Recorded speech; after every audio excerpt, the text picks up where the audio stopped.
Noticia en desarrollo en Noticias Caracol. 8 de la mañana, 8 minutos. Seguimos hablando de la noticia del día que tiene que ver con el decreto por el cual se declara la emergencia económica en Colombia. El contacto a esta hora es con Luis Fernando Mejía, que es el director ejecutivo de Fedesarrollo. Creo que todavía lo es, ¿no, doctor? Así es, hasta el 31 de diciembre, Eduardo. Hasta el 31 de diciembre. Bueno, los argumentos por los cuales el gobierno hace esta convocatoria. Habla de que se va a gastar más dinero para la salud el año entrante, habla de todos estos hechos que han ocurrido en materia de orden público, algo de ola invernal, las deudas que hay con los servicios públicos. ¿Esto justifica esta declaratoria, doctor Mejía? Eduardo, mire, le diría que no. Todas estas razones que argumenta el gobierno nacional no tienen nada de inesperado, sobreviniente, que pueda justificar la declaratoria de una emergencia económica, que es una situación muy delicada en el sentido en que le permitiría al gobierno nacional saltarse al Congreso y emitir decretos con fuerza de ley.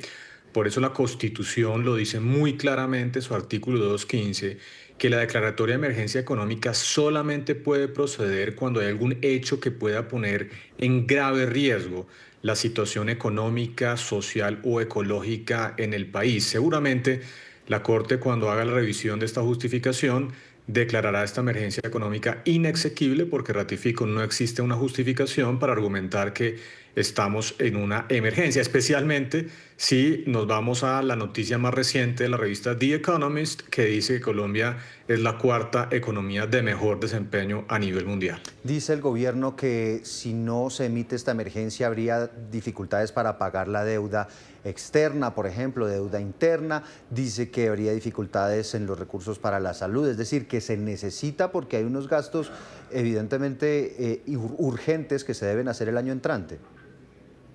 Por supuesto, pero mire, recordemos las cifras. La ley de financiamiento que pretendía el gobierno nacional, que fuera aprobada por el Congreso, era de 16.3 billones de pesos. Al final eso no ocurrió y lo que procedería es un recorte del presupuesto.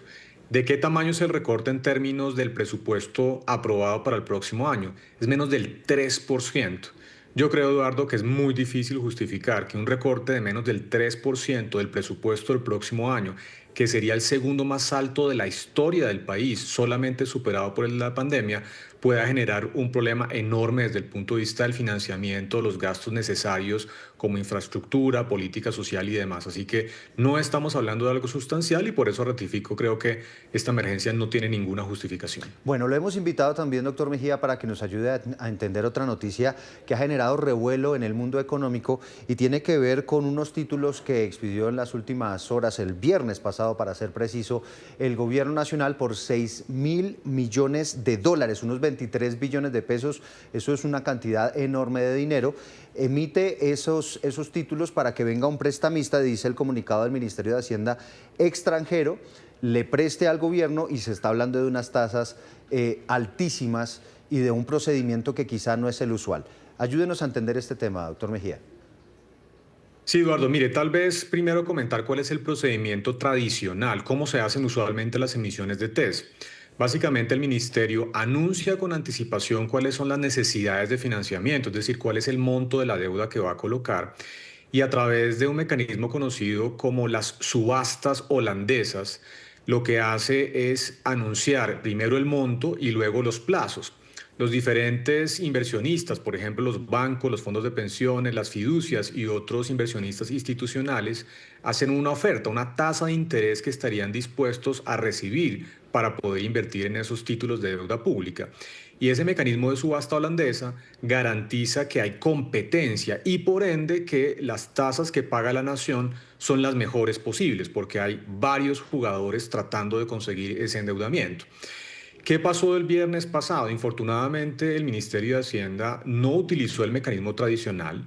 Lo que hizo fue simplemente entregarle a dedo a un inversionista extranjero, como usted bien lo mencionaba, 6.000 millones de dólares a una tasa que se rumora fue superior al 13%, que sería más alta de la que estaba pagando el gobierno nacional en el mercado.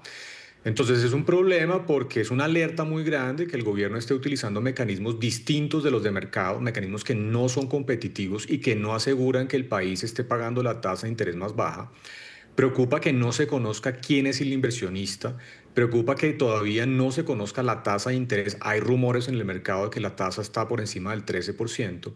Y especialmente es una alerta porque muestra que la situación fiscal realmente es difícil y que el gobierno está recurriendo a mecanismos no tradicionales, creativos, que pueden poner en problemas justamente la sostenibilidad de las finanzas públicas. Es cierto lo que usted dice, en este comunicado del Ministerio de Hacienda no dice cuánto es la tasa, ni dice cuál es el plazo, simplemente que fue una colocación por este monto billonario. Doctor Mejía, gracias por estos minutos. Como siempre, un placer, gracias y una feliz Navidad para usted, para todos para las personas conectadas.